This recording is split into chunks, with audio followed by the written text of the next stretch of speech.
हरे कृष्णा प्रभु, मेरा प्रश्न है, लोग बोलते हैं स्वर्ग और नर्क के बारे में बातें करते हैं, मेरे को ऐसा कैसे पता चलेगा कि स्वर्ग नर्क है कि नहीं है?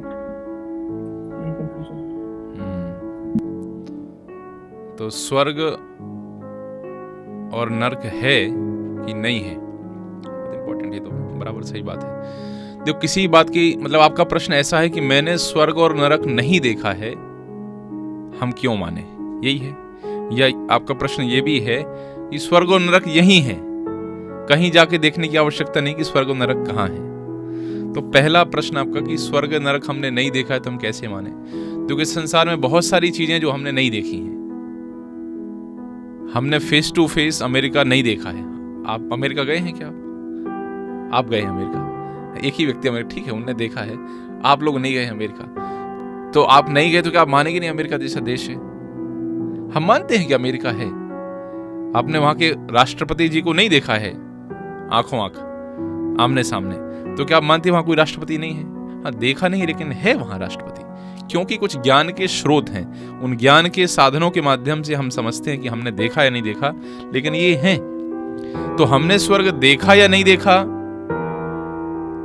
वो अलग बात है, लेकिन है कैसे पहचाने?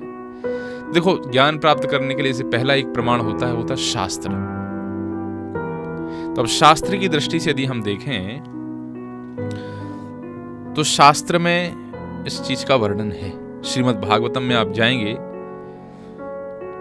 तो 5वें स्कंद में नरक लोगों का वर्णन किया गया है। इंफॉर्मेशन मतलब जानकारी हमें कहीं ना कहीं उसकी मिलती है। दूसरा, सृष्टि लीला में भी 3रे स्कंद में नरक लोगों का वर्णन आता है कि ऐसे नरक लोगों की सृष्टि हुई। तो सृष्टि लीला में वर्णन है कि नरक होते हैं, और भागवत के 5वें स्कंद में भी इसका वर्णन है कि नरक होते हैं। तो वहां शास्त्रों के माध्यम से हमें देखिए, जो हम देख नहीं पाते हैं ना, वहीं तो श्रद्धा की आवश्यकता होती है।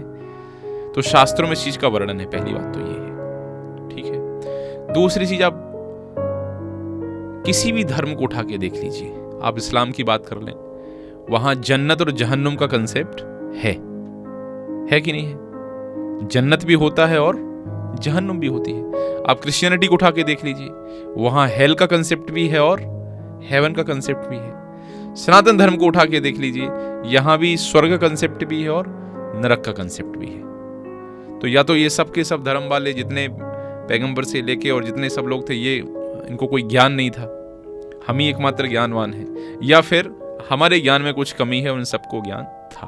तो नंबर्स भी मैटर करते। तो पहला, द सोर्स ऑफ इंफॉर्मेशन तो कुरान से लेके, बाइबल से लेके और सनातन धर्म के ग्रंथों में है। दूसरा, नंबर्स कितने लोग फॉलो कर रहे हैं वो भी एक मैटर करता है, वो लोग फॉलो कर रहे हैं। तो ये तो आपकी बात हो गई कि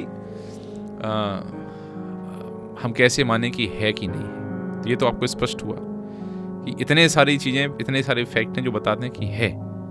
हमने देखा नहीं है तो हमने बहुत सारी चीजें नहीं देखी, इसका मतलब ये नहीं कि वो चीजें नहीं है। दूसरा, लोग कहते हैं यही है स्वर्ग नरक, कहीं नहीं है। इसका उत्तर श्रीमद् भागवतम के 3रे स्कंद में आता है। देखो, इस संसार में भी हमें दर्शन होता है स्वर्ग और नरक का, और इसके बियॉन्ड, इस संसार के परे भी स्वर्ग और नरक का हमें दर्शन होता है। जैसे इस संसार में कैसे दर्शन होता है? कोई व्यक्ति बहुत बुरी कंडीशंस में रह रहा है, आपने देखो स्लम एरियाज में लोग रह रहे हैं, मतलब आप जहां जाते समय आपको क्या करनी पड़ती है? नाक अपनी बंद करनी पड़ती है। ऐसी जगह लोग अपना पूरा जीवन बिता देते हैं, तो नरक जैसी कंडीशन है। और इसी संसार में ऐसी भी जगह हैं जहां लोग हजारों स्क्वायर फीट के लोगों के घर बने होते हैं, और उसमें एक ही व्यक्ति, 2 व्यक्ति या एक परिवार रहता है। बहुत सुविधाएं उपलब्ध हैं। एक व्यक्ति के पास साइकिल नहीं है और एक के पास साइकिल की फैक्ट्री है। एक व्यक्ति के पास पैर नहीं है और दूसरे के पास गाड़ियां पड़ी हुई हैं करोड़ों की। तो इसी जीवन में हमें 2 स्थितियां दिखती हैं। तो जैसे यहां 2 स्थितियां दिख रही हैं, जैसे यहां पे ये स्थिति है, तो यहां पर भी है, यहां पर भी स्थिति है कष्ट की और मतलब आनंद की अवस्था। और जो लोग आत्मा के अस्तित्व में विश्वास रखते हैं, जो ये स्वीकार करते हैं जीवन में कि मृत्यु सिर्फ शरीर का अंत है, मृत्यु आत्मा का अंत नहीं है। तो आत्मा का अंत नहीं है तो कोई व्यक्ति इस संसार में अमीर, कोई व्यक्ति इस संसार में गरीब क्यों है? कर्मों के अनुसार अपने अपने। चाहे पिछले जीवन का कर्म हो, चाहे इस जीवन का, जैसे भी, लेकिन कर्मों के अनुसार उसको इस जीवन में इनाम या दंड जो मिल रहा है। तो इसी प्रकार से जैसे इस संसार में इनाम या दंड मिल रहा है, उसी प्रकार से इस संसार के परे जब आत्मा शरीर को छोड़ के जाती है तो उस व्यक्ति के कर्मों के अनुसार उसको दंड और इनाम मिलता है। जहां दंड मिले वो नरक और जहां इनाम मिले वो स्वर्ग। जो व्यक्ति सरकार के नियमों का पालन करता है वो कहाँ रहता है?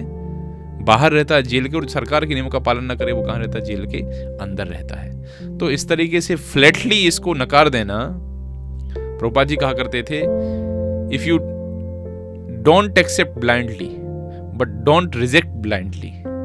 ना ब्लाइंडली एक्सेप्ट करो, ठीक है, लेकिन ब्लाइंडली आप रिजेक्ट भी नहीं कर सकते हैं।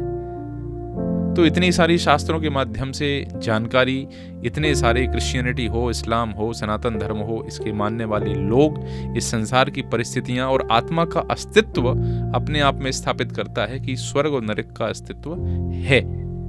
लेकिन स्वर्ग और नरक से परे जो है, स्वर्ग और नरक यही है इसी भौतिक संसार में, लेकिन स्वर्ग और नरक से परे है वो है भगवान का धाम।